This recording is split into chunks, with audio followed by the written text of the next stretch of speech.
January 29, 1945, 2:47 p.m., Holzheim, Belgium. Sam Bridger rounds the corner of a farmhouse and stops. 90 German soldiers stand in the yard. Half of them hold weapons. The other half are grabbing rifles from a pile on the frozen ground. 4 American GIs kneel in the snow with their hands behind their heads. These Germans were prisoners 20 minutes ago, 80 of them captured by Sam's company during the assault on this village, guarded by 4 men because that's all Sam could spare. Now they're free-armed and organizing to hit Company C from the rear. A German officer steps forward, middle-aged, maybe 45, wearing a Wehrmacht lieutenant's uniform. He shoves an MP-40 submachine gun into Sam's stomach and screams something in German. Sam doesn't speak German. Neither do any of the Americans kneeling in the snow. The officer screams again louder, his face turning red with rage. Sam looks at the 90 Germans, looks at his 4 disarmed soldiers, looks at the MP-40 pressed against his gut. His hands move slowly toward the Thompson submachine gun slung over his shoulder. The German officer watches. Good. The American is finally surrendering his weapon. Then Sam moves. What happens next takes less than 60 seconds. 21 Germans will die. The rest will throw down their weapons and surrender again. And Sam Bridger will earn the Medal of Honor for one of the most insane firefights in World War II. All because he remembered what his grandfather taught him about hunting deer on a ridge. To understand how a coal miner's son from a town of 1,800 people survived 90 enemies, you need to know about the ridges, and about a childhood where missing your shot meant your family ate less that week. Samuel James Bridger was born March 12, 1916 in Colburn, Virginia. Population 1,847. A coal town carved into the Appalachian Mountains 30 miles from anywhere that mattered. Smokestacks and company stores. Black lung in early graves. Sam's father, Robert Bridger, worked the mines. 800 feet underground 6 days a week, $3.50 when the work was steady, which it wasn't. The family lived in a company house, 4 rooms for 8 people. Sam's mother, Ruth, 5 younger siblings. Winters when the wind came through gaps in the walls and the stove couldn't keep up. Robert taught Sam 2 things before tuberculosis and black lung killed him in 1928. How to work without complaining, and how to shoot. Sam was 7 years old the first time his grandfather took him into the Clinch Mountains to hunt. His grandfather, Ezra Bridger, was 68 with hands like tree roots and a face carved by 7 decades of Appalachian winters. He handed Sam a single-shot .22 rifle that weighed almost as much as the boy did. "Your daddy makes $3 a week when the mine's working," Ezra said.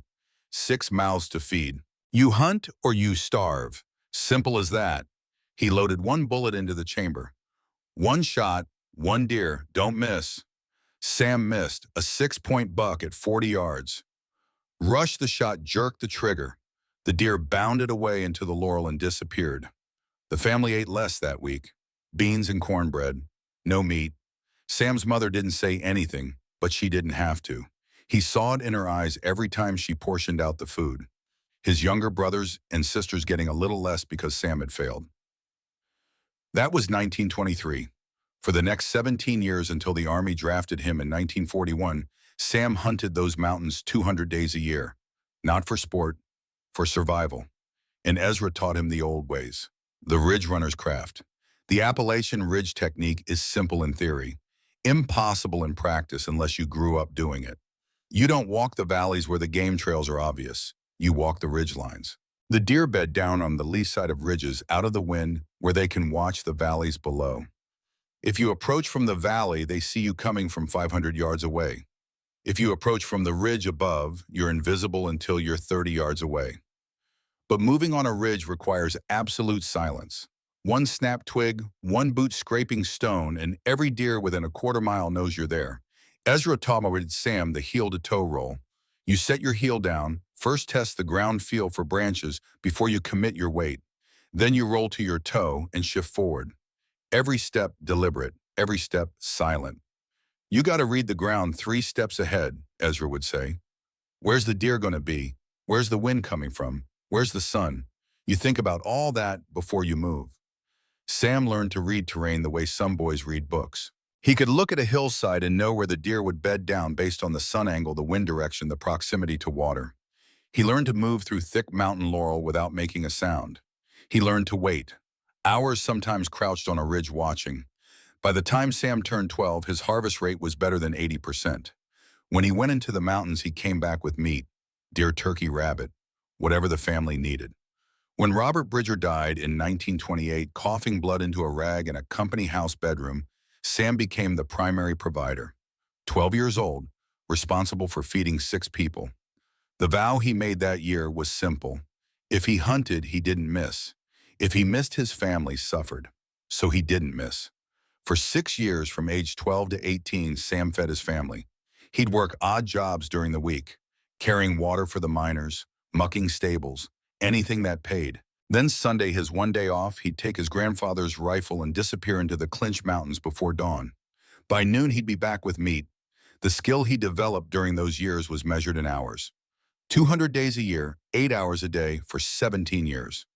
That's 27,200 hours of walking ridges in silence, learning to read terrain, learning to move like smoke. By 1940, Sam was 24 years old. He stood 5 feet 6 inches tall and weighed 142 pounds. Wiry strength from a childhood of hard work and harder winters. He worked the mines now like his father had. Same company, same 800-foot shafts, same black dust that would eventually kill him too, though not for another 50 years. He'd quit school at 18 to work full-time. His mother needed the income. His younger siblings needed someone to keep the family together.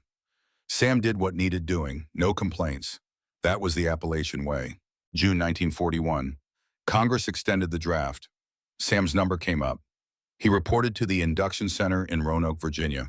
The medical examiner looked at his height and weight and probably thought about putting him behind a desk somewhere safe. "Where do you want to serve, son?" "Paratroopers." The examiner blinked. "You want to jump out of airplanes?"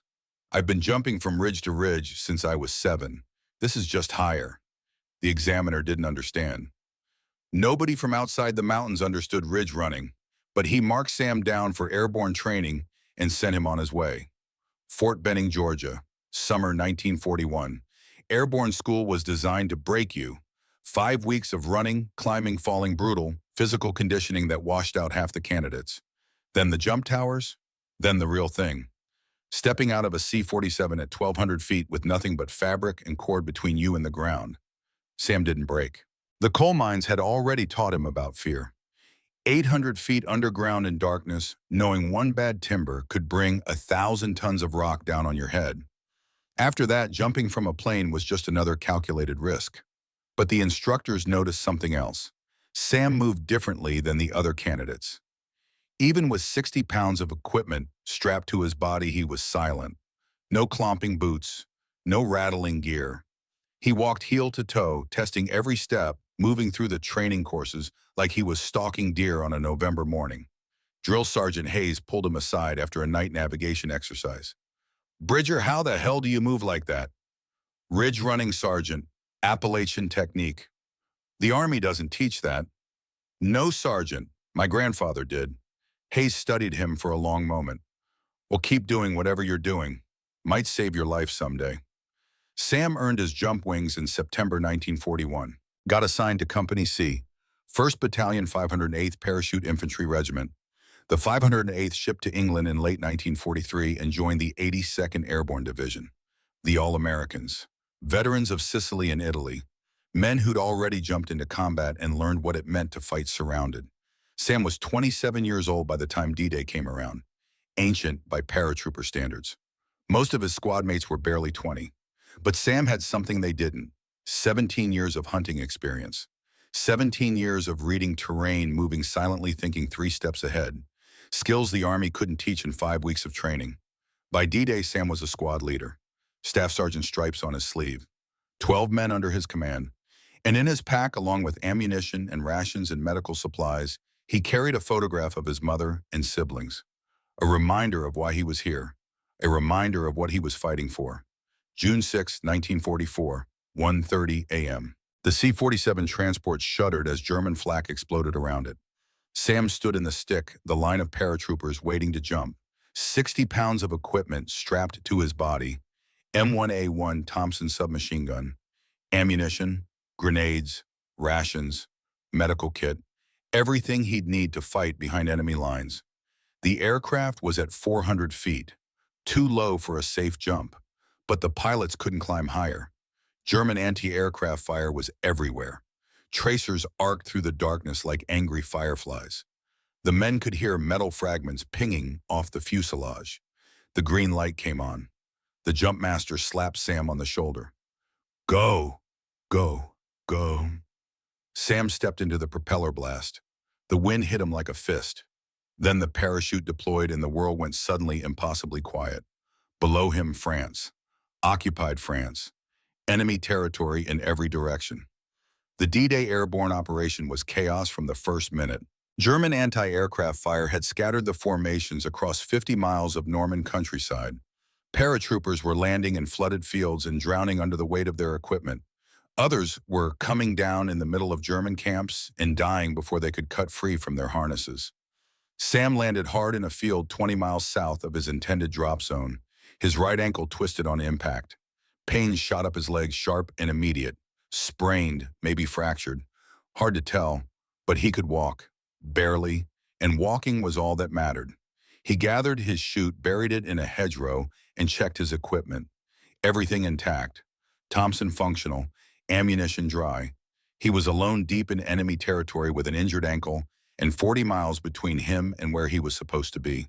Most men would have hidden, waited for rescue. Not Sam. The ridge instinct kicked in immediately. High ground, observation, movement.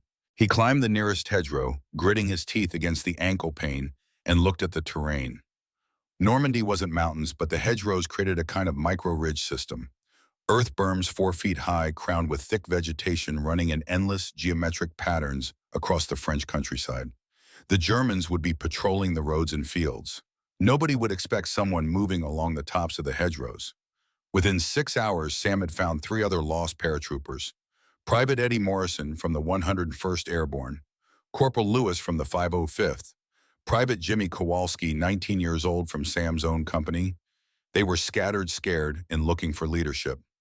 Stay close, Sam told them. Stay quiet. Move when I move. Stop when I stop. Where are we going? Eddie asked. North, toward the invasion beaches. We'll find friendly lines eventually. What if we run into Germans? Then we fight, but we don't get caught. Understood. They understood.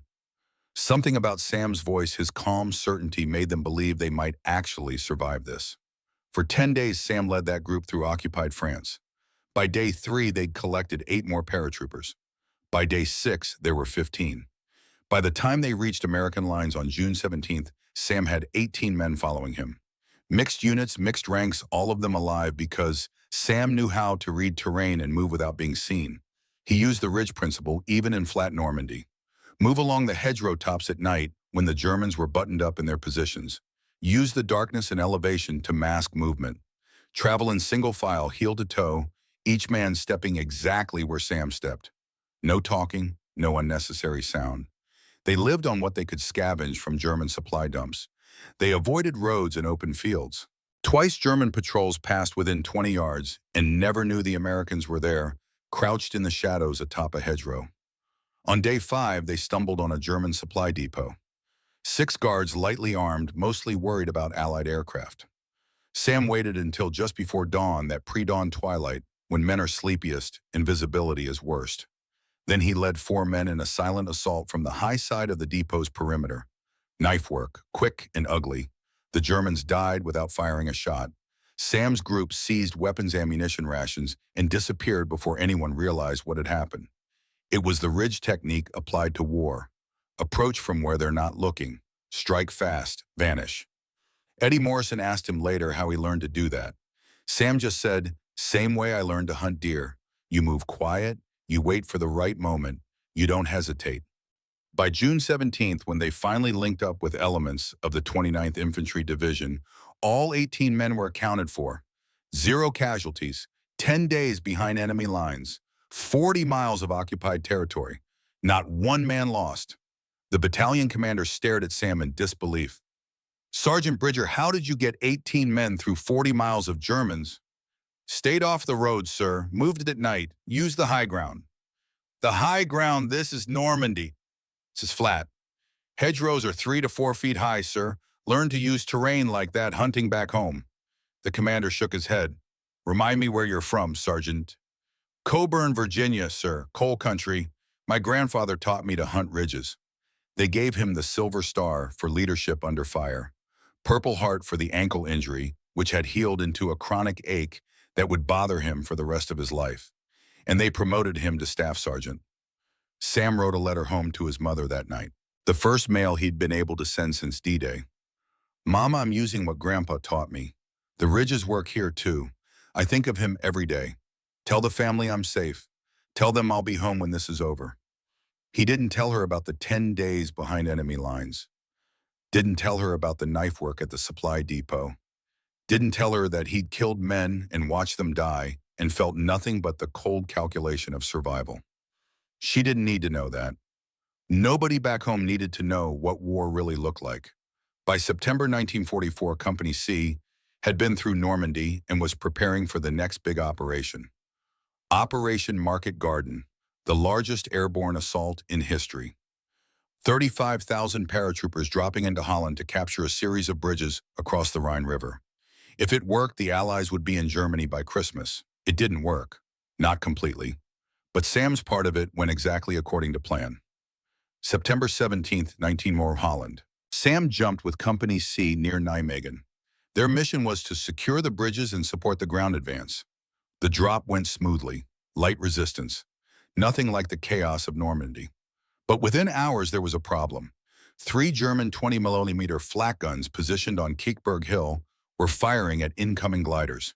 Each glider carried reinforcements, jeeps, artillery pieces, medical supplies, essential equipment, and the flak guns were shredding them before they could land. Kiekberg Hill wasn't much, 40 feet of elevation in otherwise flat Dutch farmland. But those 40 feet gave the German gunners perfect observation and clear fields of fire. Every glider coming in was a slow, defenseless target. Lieutenant Dawson looked at the hill through binoculars and swore, "We need artillery to take those guns out." Sam studied the terrain, 40 feet of elevation, steep sides, Germans dug in with sandbags and camouflage, 20 soldiers manning the 3 guns. Standard doctrine said you needed a platoon to assault a position like that. Overwhelming force, artillery preparation, coordinated attack. "Sir, let me take a patrol." Dawson lowered his binoculars. "Bridger, that's a fortified position. You'd need at least a platoon." "No, sir, I need 3 men in darkness. It's flat ground, they'll see you coming." "Not if we approach from the ridge." "What ridge? It's 40 feet of hill in the middle of farmland." "That's a ridge, sir. Same principle as the Clinch Mountains, just smaller." Dawson stared at him. "You want to assault 20 Germans with 4 men by climbing straight up the hill they're sitting on?" "Yes, sir. They'll be watching these approaches from below. Nobody expects an attack from above. That's the stupidest tactical idea I've heard all week." "Yes, sir, but it'll work." Dawson thought about it. Thought about the gliders getting shot down. Thought about the men dying before they even touched ground. Thought about Sam bringing 18 men through Normandy without losing one. "Fine, you've got until 2200 hours. If those guns are still firing at 2201, I'm calling in artillery and you're getting court-martialed for wasting my time." "Understood, sir." Sam picked his team. Eddie Morrison, who'd followed him through Normandy and trusted his judgment. Corporal Lewis, solid and reliable. And Jimmy Kowalski, the 19-year-old kid who worshipped Sam like an older brother. 2200 hours. Full darkness. Sam led them to the base of Kiekberg Hill. 40 feet of elevation. Steep enough that climbing it in darkness with full combat gear would be difficult. Steep enough that the Germans had only posted guards facing outward toward the expected approach routes. "We go straight up," Sam whispered. "Heel to toe, no sound. When we reach the top, grenades first, then we rush the positions. Lewis and Jimmy, you two provide covering fire. Eddie and me, we take the guns." Questions? None. They'd learned in Normandy not to question when Sam said he had a plan. The climb took 20 minutes, 40 feet of vertical, but they moved like ghosts, heel to toe. Test every handhold. No loose rocks, no snapped branches. Sam had climbed steeper ridges in the Clinch Mountains carrying a deer carcass on his back. This was nothing. They reached the crest of Kiekberg Hill, 10 yards from the nearest gun position. The German crews were focused on the sky watching for gliders. Their guards were facing downhill, scanning the flat farmland below.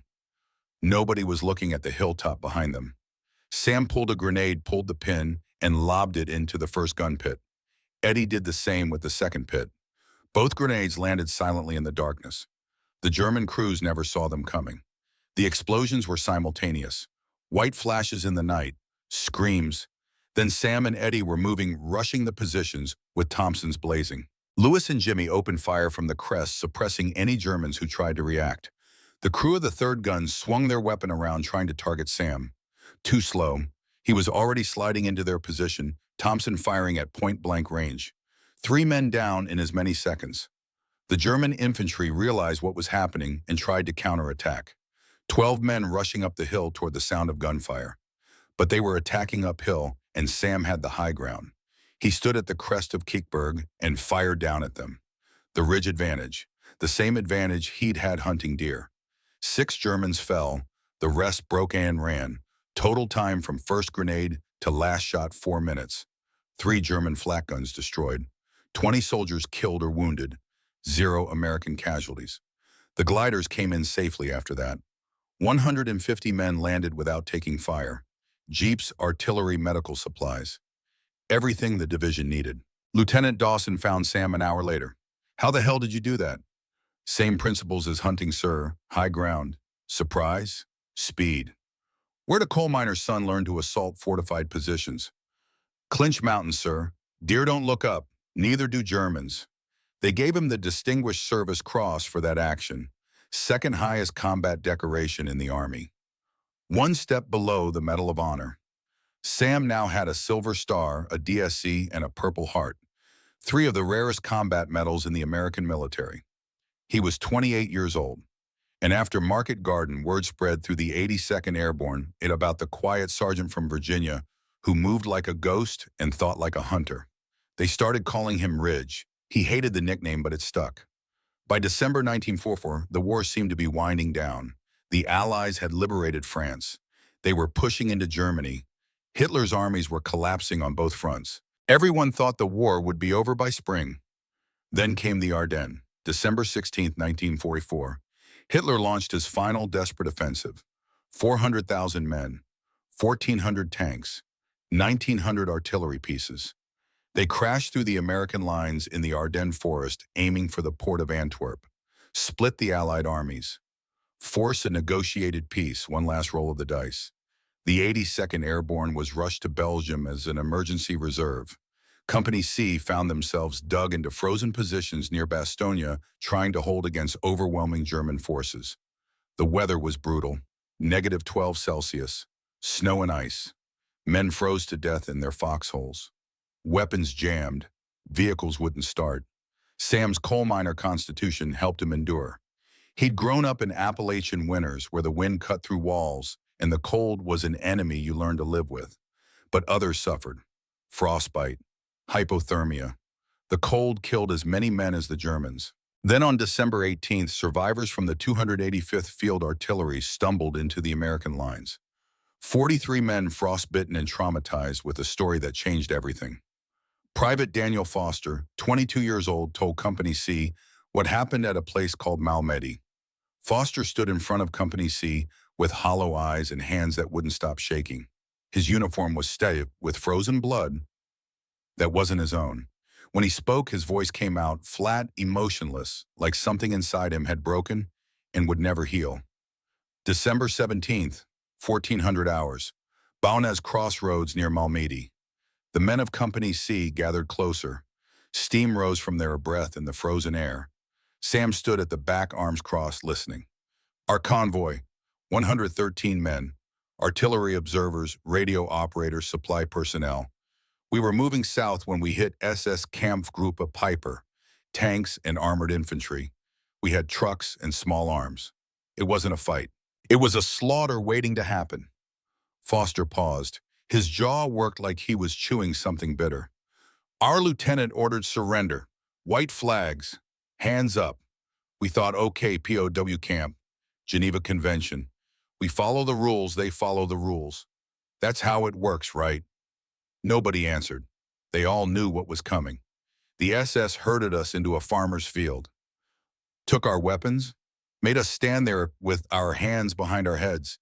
113 men standing in the snow. I remember thinking my feet were cold. Stupid thing to think about. But that's what I remember. Foster's hands started shaking harder. He shoved them in his pockets. Then I heard the machine gun bolts. That metallic sound when they pulled the charging handle. I looked up. Two MG-42s pointed right at us, and I knew. I knew what was about to happen. The silence in Company C was absolute. Even the wind seemed to stop. An SS officer raised his hand. I couldn't see his face. Just the hand going up, then dropping. The guns opened fire. Men started falling, screaming. I dropped before the bullets reached me. Just instinct. Hit the ground and didn't move. Foster's voice cracked. He cleared his throat and continued. The shooting lasted maybe 30 seconds. Felt like hours. Bodies falling on top of me. Blood everywhere. Chapman, the guy next to me, took 3 rounds. Chest, stomach, throat. Dead before he hit the ground. His blood soaked into the snow and into my uniform. And I just lay there. Sam felt something cold settle in his chest. Not fear. Something else. Something harder. When the guns stopped, I thought it was over. Then I heard boots, German boots, walking through the field. And pistol shots. They were executing the wounded, making sure. 1 shot to the head for anyone who moved or moaned or showed any sign of life. Foster's hands came out of his pockets. He stared at them like they belonged to someone else. Boots walked right past my face, 6 inches away. I could see the German eagle on the leather. The guard kicked Chapman to check if he moved. He didn't. Already dead. The guard shot him anyway. 1 round through the skull, 6 inches from my ear. I felt the muzzle blast, felt warm blood spray across my neck. But I didn't move, didn't breathe, just lay there pretending to be dead. Someone in the company made a sound, a quiet, angry sound. The Germans left around 1600 hours. I lay in that field for 2 more hours, couldn't move. If anyone was alive and moved too soon, the SS might come back. So we waited in the snow with 84 dead men. When darkness came, I crawled, found 6 others doing the same. 43 of us made it out. 113 went into that field. 43 came out. Foster looked up at the assembled men. His eyes were empty. 84 Americans. Some were 18 years old. Some had wives and kids. All of them surrendered in good faith. The Geneva Convention is supposed to protect prisoners. The SS used it for target practice. He stopped talking. There was nothing left to say. Sam walked away from the group without a word, found a quiet spot behind a burned-out barn, and stood there in the snow, staring at nothing. Eddie Morrison followed him a few minutes later. Sam, you okay? Sam didn't turn around. His voice when he spoke was quiet and cold. I'm never surrendering to Germans. Ever. Sam, they're not all Wehrmacht follows the rules. It's just the fanatics who do things like Normandy. Doesn't matter. Sam turned to face Eddie. His eyes were hard as stone. I'm not dying in a field. I'm not getting shot in the head while some SS bastard laughs about it. If we're overrun, I fight until I'm dead. That's my choice. The men at Normandy didn't get one. Eddie studied his friend's face. That's suicide. That's a choice, better than kneeling in the snow waiting to die. Eddie nodded slowly. If that's how you want it, I'm with you. I'm not asking you to follow me on this. You've kept me alive since Normandy. If you're fighting to the end, so am I. That night, Company C gathered around one of the rare fires they risked lighting. Morale was breaking. The cold, the German offensive, the news about Normandy. Men were starting to think about surrender as a viable option if things got bad enough. Sam stood up. He almost never spoke to the whole company, so when he did, men listened. Normandy happened. We all heard what Foster said. 84 men surrendered and got executed. Some of you are thinking it's better to surrender than die fighting. I'm telling you right now, I won't surrender. If we're overrun, I'm fighting until I'm dead. That's my choice. You make yours. The silence stretched. Then Eddie stood. I'm with Sam. Corporal Lewis stood. Me too. Jimmy Kowalski. I'm not surrendering. One by one, men rose to their feet. Within 2 minutes, the entire company was standing. No surrender. Not to the SS. Not to anyone. They'd fight until they won or died trying. Sam looked at the faces around him. These were his men now. Not officially. He was just a staff sergeant. But leadership isn't about rank. It's about who men follow when everything goes to hell. Goodbye, he said. Now let's make sure we don't have to test that vow. January 1945 ground forward through frozen mud and German artillery. The Ardennes offensive was breaking. Hitler's gamble had failed. But the fighting was bitter and desperate. Men died for yards of frozen ground. The cold killed more than bullets. Company C pushed east, retaking ground the Germans had captured in December. Village by village, house by house, every building a potential death trap. On January 27th, Staff Sergeant Hayes, the company executive officer, was killed by German artillery. Direct hit on his foxhole. He was 41 years old, a career soldier who'd fought in North Africa and Sicily before Normandy. One shell and he was gone. Lieutenant Dawson called Sam to the company command post that evening. Bridger Hayes is dead, your acting executive officer. Sam looked at the lieutenant. Sir, I'm a staff sergeant, not an officer.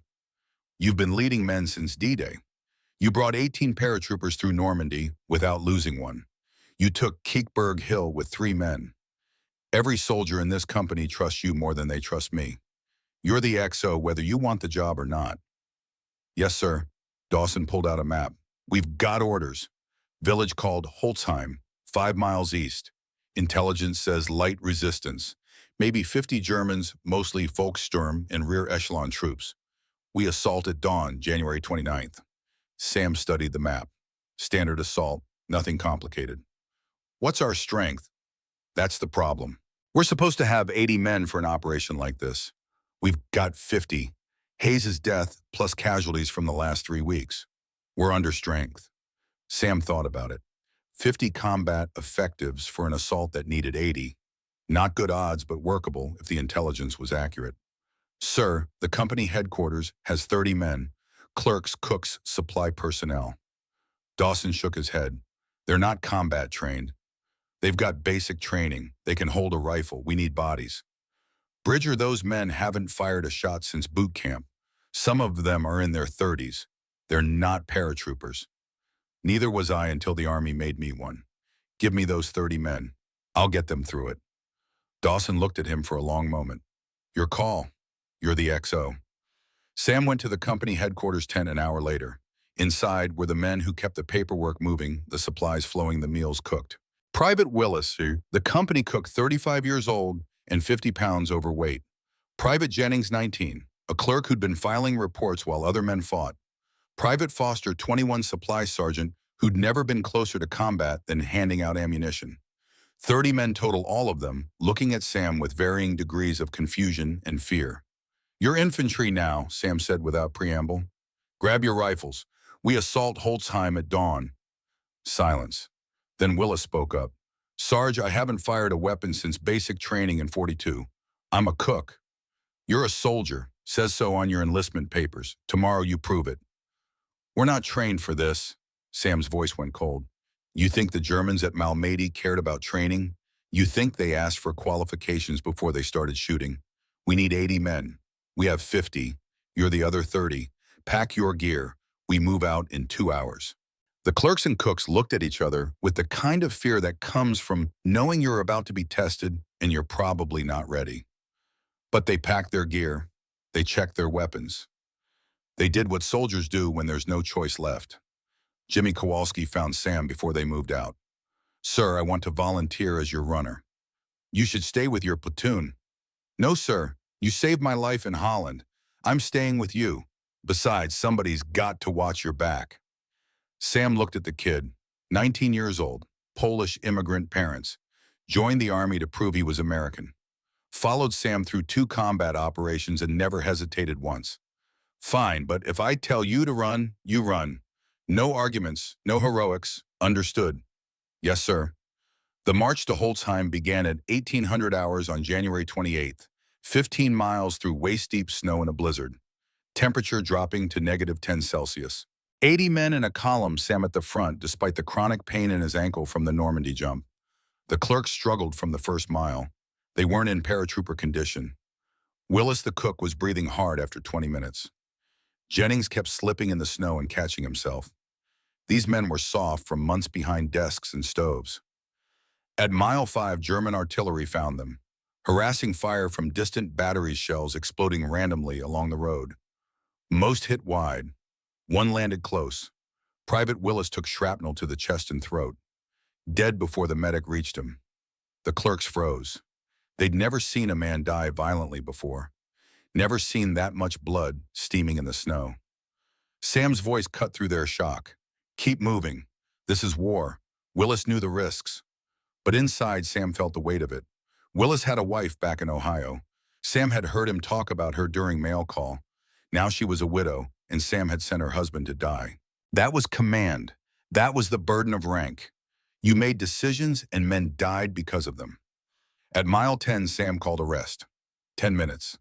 The men collapsed in the snow, exhausted. Eddie approached. These clerks aren't going to make it. They'll make it because they have to. Half of them will freeze or collapse before we reach Holtzheim.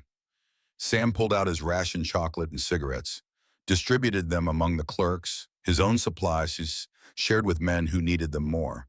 Private Jennings looked up at him. Why are you being nice to us? We're slowing you down. Because you're my men now. I don't leave men behind. Ridge rule.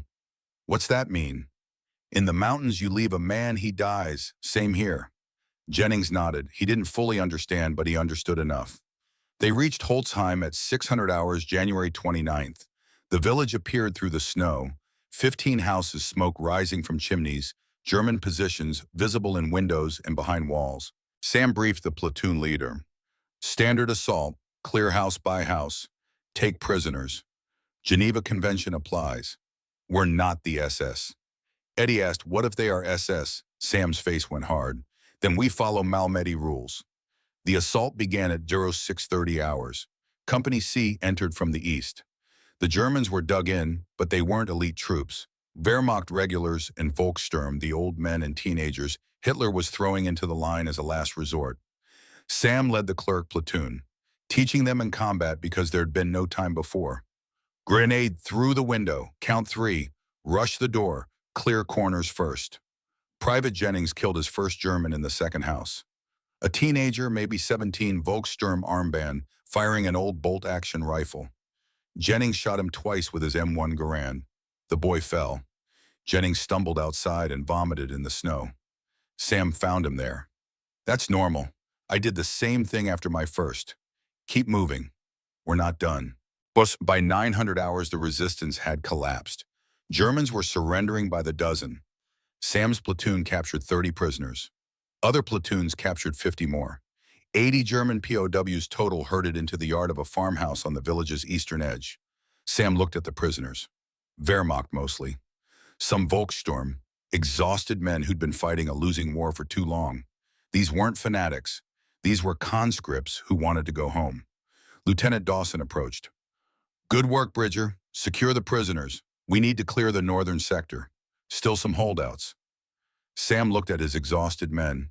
He could spare 4 guards. That was it. 4 men to watch 80 prisoners. The math didn't work, but nothing about this operation had worked by the book. Jimmy Jennings, Foster Miller, you 4 guard the prisoners. Keep them in this yard. Reinforcements will be here in an hour. Jimmy looked at the 80 Germans. Sir, that's a lot of prisoners for 4 men. I know, but everyone else is needed for the mop-up. Can you handle it? Yes, sir. Sam studied Jimmy's face. Something felt wrong. Ridge instinct, the same instinct that told him when a deer was about to bolt, or when a hillside was about to give way. But he couldn't justify the feeling. The prisoners were disarmed and defeated. The fighting was nearly over. If anything happens, fire 3 shots. I'll come running. Nothing's going to happen, sir. They're beat. Sam nodded and turned to Eddie. Let's clear that northern sector. As Sam walked away, he looked back once. Jimmy and the 3 clerks stood in the farmhouse yard surrounded by 80 Germans sitting in the snow. The prisoners looked cold and miserable and utterly defeated. What Sam didn't see was the German patrol approaching from the east. 10 men in white winter camouflage moving through the snow. The northern sector clearing took longer than expected. Scattered German holdouts in cellars and attics. Men who didn't want to surrender, who kept fighting even though the battle was lost. By 1430 hours, Sam and Eddie had cleared the last house. Let's check on Jimmy, Sam said. Reinforcements should have reached him by now. They walked back through the village. The snow had stopped. Weak winter sunlight broke through the clouds. The fighting was over. Company C had taken Holtzheim with minimal casualties. A good day by any measure. Sam walked toward the farmhouse, Eddie beside him. His ridge instinct was quiet. The battle was won. His men were safe. He was wrong. Sam rounded the corner and stopped. 90 Germans stood in the yard, not sitting, standing, and half of them were holding weapons. The pile of captured rifles was empty. The prisoners had been freed and rearmed. 4 Americans knelt in the snow with their hands behind their heads. Jimmy's face was bloody. Jennings looked terrified. Foster and Miller were frozen in place, too scared to move. A German officer, middle-aged, wearing a Wehrmacht lieutenant's uniform, stood in the center of the chaos. He was organizing the Germans into assault positions. Machine gun crews setting up. Riflemen forming squads. They were preparing to attack Company C from the rear. The officer saw Sam. His eyes locked onto the staff sergeant stripes on Sam's sleeve. A leader. A prize. He strode forward, pulling an MP-40 submachine gun from his shoulder and shoved the barrel into Sam's stomach. The officer screamed something in German. Sam didn't understand the words, but he understood the meaning. Surrender. Drop your weapon. Hands up. Sam looked at the 90 Germans, looked at Jimmy kneeling in the snow with blood on his face, looked at the MP-40 pressed against his gut. His mind calculated in an instant. Terrain, tactics, options. He was standing on a slight rise. The farmhouse corner gave him 2 feet of elevation over the yard. The Germans were scattered in a 30-yard area, no cover, reorganizing.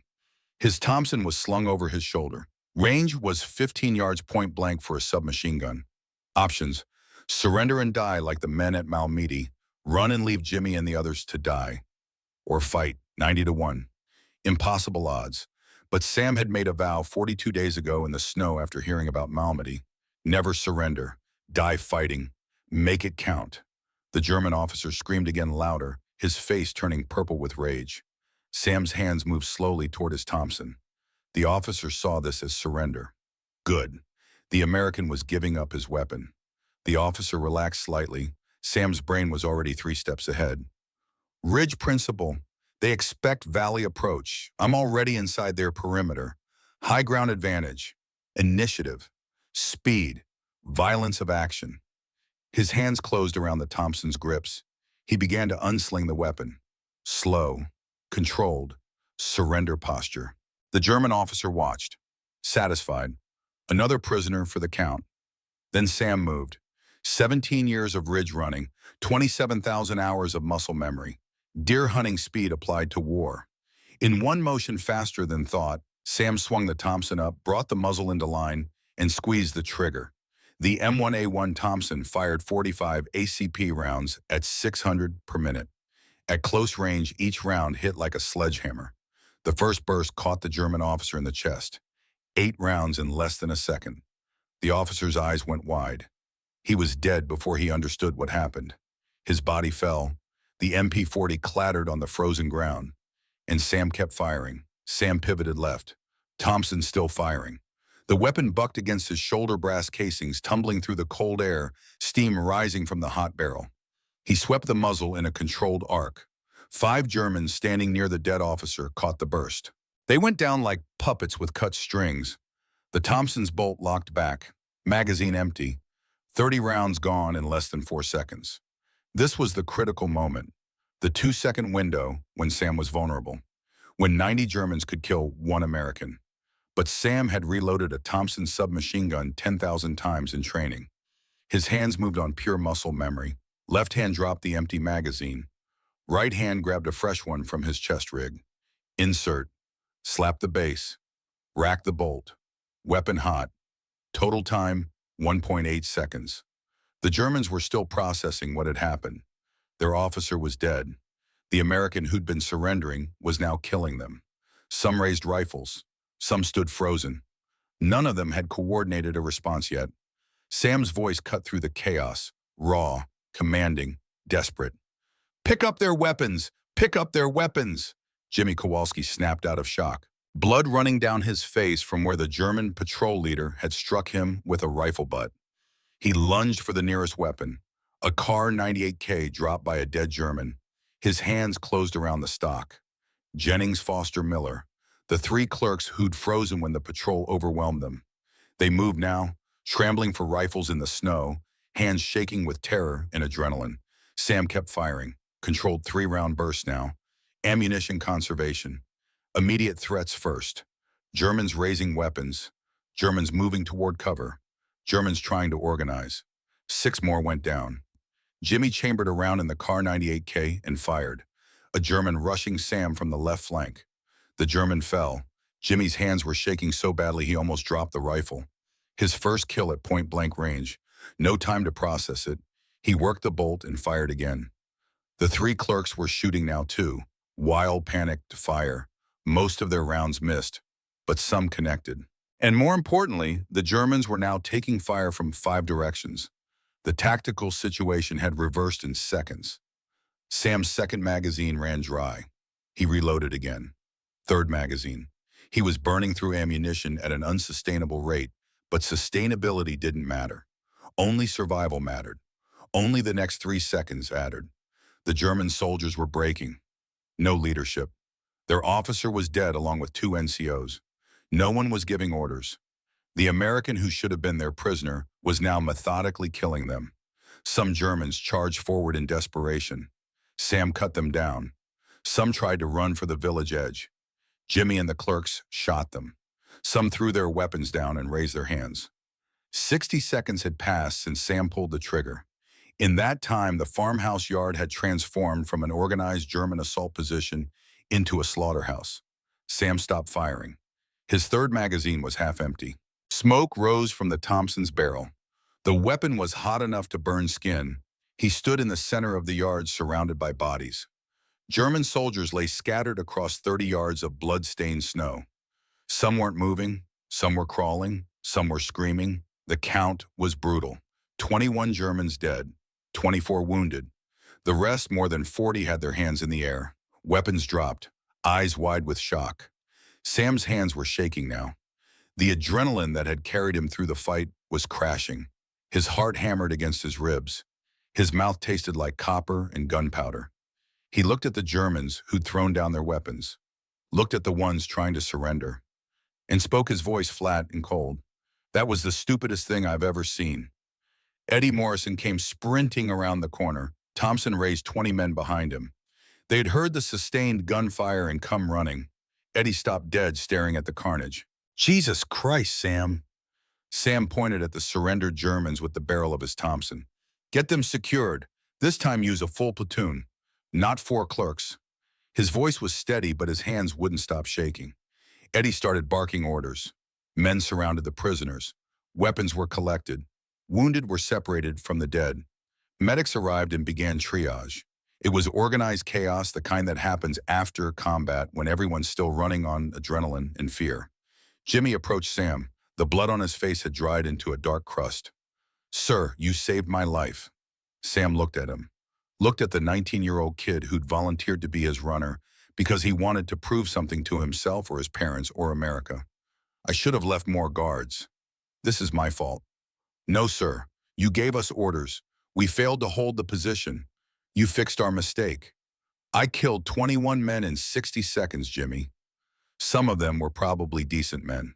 They chose to arm themselves when they could have stayed prisoners. You chose to survive. There's a difference." Sam wanted to believe that. Wanted to believe there was a moral distinction between what happened at Malmedy and what just happened here.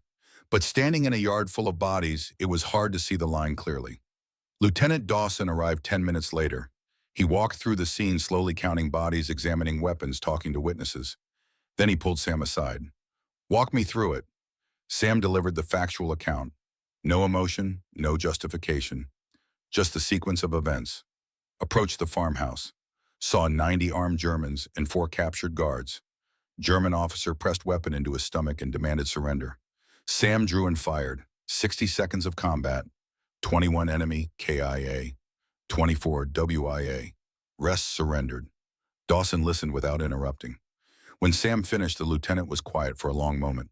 "You know you're getting the Medal of Honor for this." "I don't want it. I want to go home." "You don't get to choose, Sergeant. What you did here is beyond dispute. You were outnumbered 90 to 1 with an enemy weapon in your gut. Instead of surrendering, you attacked. You saved 4 American lives and prevented a massacre of Company C from the rear. That's Medal of Honor territory. Sam looked at the bodies being collected by the grave's registration team. Can I go now, sir? Yeah, get some rest. You've earned it. But Sam didn't rest. He sat on the farmhouse steps and stared at his hands. They were still shaking. There was blood on his knuckles. He wasn't sure if it was his or someone else's. That night, intelligence officers processed the German dead. Standard procedure: check for documents, maps, intelligence. One officer found a letter in the pocket of the German lieutenant Sam had killed first. Unsealed. Unfinished. The officer brought it to Lieutenant Dawson 3 days later. Dawson had it translated and then brought it to Sam. Thought you should see this. It was on the German officer, the one you shot first. Sam took the paper. The translation was typed on a clean sheet. January 29th, 1945. My family is in Dresden. The British and American bombers come every night now. My son Klaus is 12. My daughter Greta is 8. I do not hate Americans. I hate this war. I want to see my children again. Today I will attempt to free 80 prisoners and fight our way east. Perhaps we will escape. Perhaps I will reach home. If I die, someone please tell my children I tried. Tell them their father loved them. Lieutenant Franz Adler. Sam read it twice, then folded it carefully and handed it back to Dawson. He wasn't SS, Dawson said quietly, just a father trying to reach his kids. Sam stared at the ground. Doesn't change what happened. He made a choice. So did I. Does it change how you feel about it? I'll remember his name. That's all I can do. Dawson left. Sam sat alone with the knowledge that the first man he'd killed in that farmhouse wasn't a fanatic or a monster. Just a desperate father who wanted to go home to his children. War didn't deal in simple moralities. It dealt in impossible choices and aftermath you carried forever. The war ground on through February and March. Company C pushed deeper into Germany. They crossed the Rhine. They saw the concentration camps, though Sam never spoke about what he saw there. Some things were too dark to put into words. On May 8, 1945, Germany surrendered. V-Day, victory in Europe. Men cheered and fired weapons into the air and got drunk on liberated German schnapps. Sam felt nothing, just exhaustion and a desperate want to go home. September 5, 1945, the White House, Rose Garden. Sam stood at attention in his dress uniform. President Harry Truman placed the Medal of Honor around his neck. Photographers took pictures. Reporters scribbled notes. Truman shook his hand. I would rather have this medal than be President of the United States. Sam thought, you can have it. Give me back normalcy. Give me back the ability to sleep without seeing bodies in the snow. But he said, thank you, Mr. President. That night in a Washington hotel room 3 blocks from the White House, Sam sat on the edge of the bed and stared at the Medal of Honor in its presentation case. Blue ribbon, gold star, the highest honor his country could give. He thought about what President Truman had said. I would rather have this medal than be President of the United States. Sam would trade it for one thing, the ability to sleep without seeing Franz Adler's face. The German officer's eyes going wide. The moment he realized he would never see Klaus and Greta again. Sam's hands started shaking, the same way they'd shaken in the farmhouse yard after the shooting stopped. He tried to stop them. Couldn't. Then something broke inside him, not from fear. He'd mastered fear in the coal mines at age 12. Not from relief. Relief implied it was over, and it would never be over. From the accumulated weight of everything he'd carried since June 1944. He cried for the first time since the war began. He cried for the men at Malmedy, 84 Americans who'd surrendered in good faith and died in a field. He cried for Private Willis the cook, who'd talked about his wife in Ohio and died from shrapnel on a frozen road. He cried for the German teenager Jennings had killed in Holzheim, 17 years old. Volkssturm armband, probably conscripted a week before he died. He cried for Lieutenant Franz Adler, father, school teacher, man who wrote a letter to children he'd never see again. He cried for the 20 other Germans he'd killed in 60 seconds. Men with names he'd never know, families he'd never meet, all dead because he'd learned to hunt deer on Appalachian ridges. He cried for Jimmy Kowalski's terrified face when the German patrol overwhelmed the guards. For Eddie Morrison, who'd followed him through 3 campaigns because Sam kept him alive. For all the men who trusted him and lived because of choices he'd made in fractions of seconds. And he cried for the part of himself that had died in that farmhouse yard. The part that could go home to Coburn and pretend he was the same Sam Bridger who'd left in 1941. That person was gone, buried in Belgian snow next to 21 German soldiers. The crying lasted 10 minutes. When it stopped, Sam washed his face in the hotel sink and packed his dress uniform. Tomorrow he'd take a train back to Virginia, back to his mother and siblings. Back to a life that didn't include killing, but he'd never forget. The ridges had taught him to remember terrain. Now he remembered faces, and he'd carry them for the rest of his life. October 1945. Sam went home to Coburn, Virginia. Population still 1,847. His mother was waiting on the porch of the company house when he arrived. She was 58 now, her hair gone gray, her hands worn from decades of hard work. She hugged him and said, "You're different." "War does that, Mama." The town wanted to throw a parade. Sam refused. The newspaper wanted an interview. Sam refused. He just wanted to disappear into normalcy. November 1945. Sam took a job with the Veterans Administration. Roanoke office, processing disability claims, helping soldiers navigate the bureaucracy of benefits and health care. It was desk work, paperwork, the opposite of combat, exactly what he needed. When people asked why he chose that job, he said, "Because I know what it's like to need help and have no one listen." In 1946, Sam married Helen Morrison. They'd known each other before the war. She'd waited for him. They bought a small house in Coburn, 2 blocks from where he grew up. Had 2 daughters, Ruth named after his mother, Sarah named after Helen's grandmother. Jimmy Kowalski visited once in 1947. He'd gone to college on the GI Bill, studying engineering at Penn State. Over dinner, he thanked Sam for saving his life at Holtzheim. Sam just said, "You saved yourself. You picked up that rifle when I told you to." Jimmy stayed 3 days.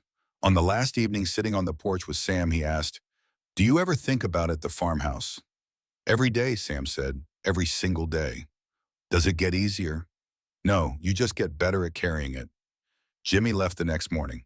He wrote letters for 40 years after that. Every Christmas, every birthday.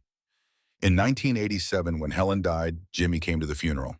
By then, he was a successful structural engineer in Philadelphia, had 3 kids, grandkids, a good life.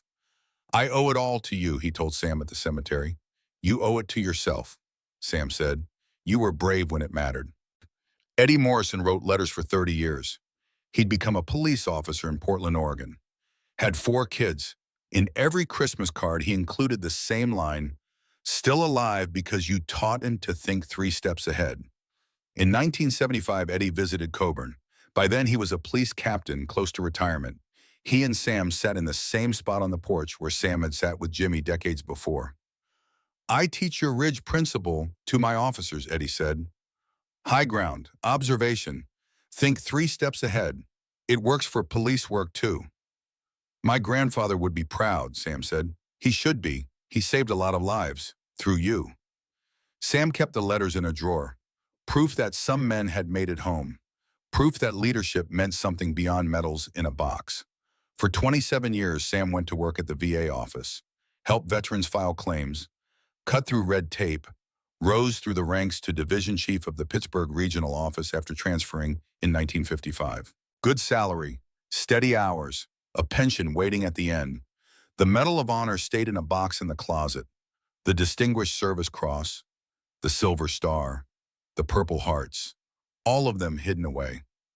He never displayed them, never talked about them except when directly asked, and even then he kept the answers short. His daughters knew their father had been in the war, knew he had medals, but they learned early not to ask questions.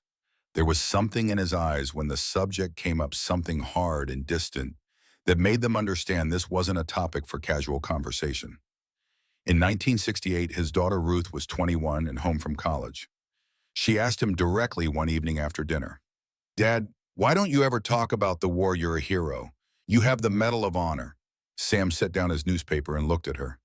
Really looked at her. She had his eyes and Helen's stubborn chin, and she deserved an honest answer. "Heroes don't exist, sweetheart. Just people who survived and people who didn't. But the Medal of Honor, you did something extraordinary. I killed 21 men in 60 seconds. That's what I remember. Not the medal, not the ceremony, just the bodies in the snow. It was the first time he'd spoken about Holzheim in 23 years. Ruth never asked again. In 1971, a letter arrived from Germany. The return address said Greta Richter, Heidelberg. Sam stared at the envelope for a long time before opening it. The letter was in English, carefully written.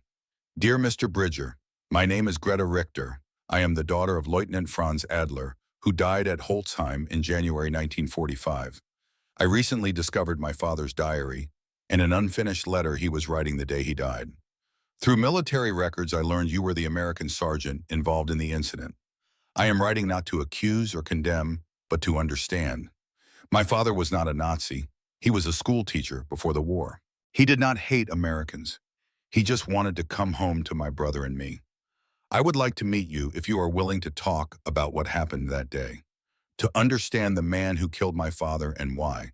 With respect, Greta Richter. Sam read the letter 3 times, then he wrote back, but he didn't agree to meet. Some conversations were better had at a distance. Dear Miss Richter, thank you for your letter. I remember your father. He was the first man I killed in that farmhouse, and I have thought about him many times over the years. I want you to know he was brave. He was trying to free his men and escape. He was trying to reach you and your brother. I understand that. I was trying to save my men and survive. War made us enemies. I am sorry it ended the way it did. Your father was not evil. I was not evil. The war was evil. I hope you and your brother have found peace. I remember your father's name. That is all I can offer. Samuel Bridger. Greta wrote back 2 weeks later. Thank you, Mr. Bridger. Your words mean more than you know. My father's diary described you as the American who moved like a ghost. He wrote that you were terrifying but not cruel. I think I understand now. War takes decent men and forces them into impossible choices. You both did what you thought you had to do. I forgive you, though you did not ask for forgiveness. I hope you can forgive yourself, Greta. Sam kept that letter in his desk drawer for the rest of his life. In 1987, Helen died of cancer. She was 67. Sam sat at her bedside in the hospital and held her hand as she slipped away. Her last words were, "You came home." That's all I prayed for in 1944. Everything else was a gift. Sam was devastated, but he kept working at the VA office. The work was all he had left, helping other veterans process their own wars, their own losses. By 1990, Sam was the last surviving Medal of Honor recipient from the 82nd Airborne in World War II. Reporters occasionally called for interviews. He always declined. Once a young journalist asked him what advice he had for young people today. Sam thought about it for a long time. Then he said, "Learn a skill from your elders. Work hard. Don't quit when things get difficult. And remember where you came from. The ridges taught me everything I needed to survive. Whatever your ridges are, don't forget them." The journalist didn't understand. Sam didn't expect him to. November 20th, 1992. Sam died of lung cancer at age 76. A lifetime of coal dust and old age finally caught up with him. His daughters and grandchildren were at his bedside. He died quietly without complaint the same way he'd lived. They buried him at Arlington National Cemetery, Section 35, with full military honors. The honor guard folded the flag. The bugler played taps. Men in dress uniforms fired a 3-volley salute into the Virginia sky. Jimmy Kowalski was there. 70 years old now, retired engineer. He stood with Eddie Morrison, 68, retired police captain. They'd both flown across the country to be there. 2 men who owed their lives to Sam Bridger. After the ceremony, Jimmy and Eddie stood together at the gravesite. "He saved us," Jimmy said quietly. "He saved a lot of people," Eddie replied. "Most of them never knew it." Sam's headstone was simple. Name, rank, unit, Medal of Honor, dates of birth and death. Nothing about Holzheim, nothing about the 90 Germans or the 60 seconds or the impossible choice. Just a marker for a man who'd done his duty and come home. Most people have never heard of Samuel Bridger. They know Audie Murphy and Alvin York, the famous Medal of Honor recipients. They don't know the coal miner's son from a town of 1800 who learned to hunt on Appalachian ridges and used those lessons to survive a war. Fort Liberty, the Army post formerly known as Fort Bragg, named a fitness center after him. Bridger Hall, State Route 619 in Pennsylvania, was designated the Samuel Bridger Memorial Highway. The post office in McKeesport was dedicated to his memory in 2023, but these honors came decades after his death. During his life, Sam wanted none of it. He just wanted to work to help other veterans to live quietly with his family. The infantry school at Fort Benning now teaches something called the Bridger Doctrine. It states terrain dictates tactics. High ground provides observation advantage, psychological dominance, and maneuver options. When the enemy expects a valley approach, use the ridge. It's a formal military principle now, taught to every infantry officer. But Sam learned it at age 7 from his grandfather in the Clinch Mountains. Learned it stalking deer because if he didn't, his family went hungry. The Army teaches what Sam knew instinctively. Deer don't look up. Neither do men. High ground is advantage. Silence is survival. Move like smoke and strike like lightning.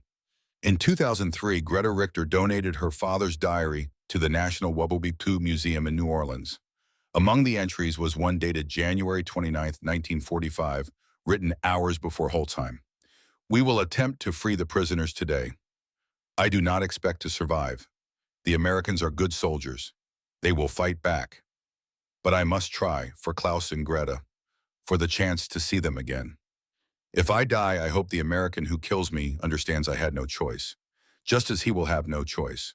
War gives us only bad options and forces us to choose.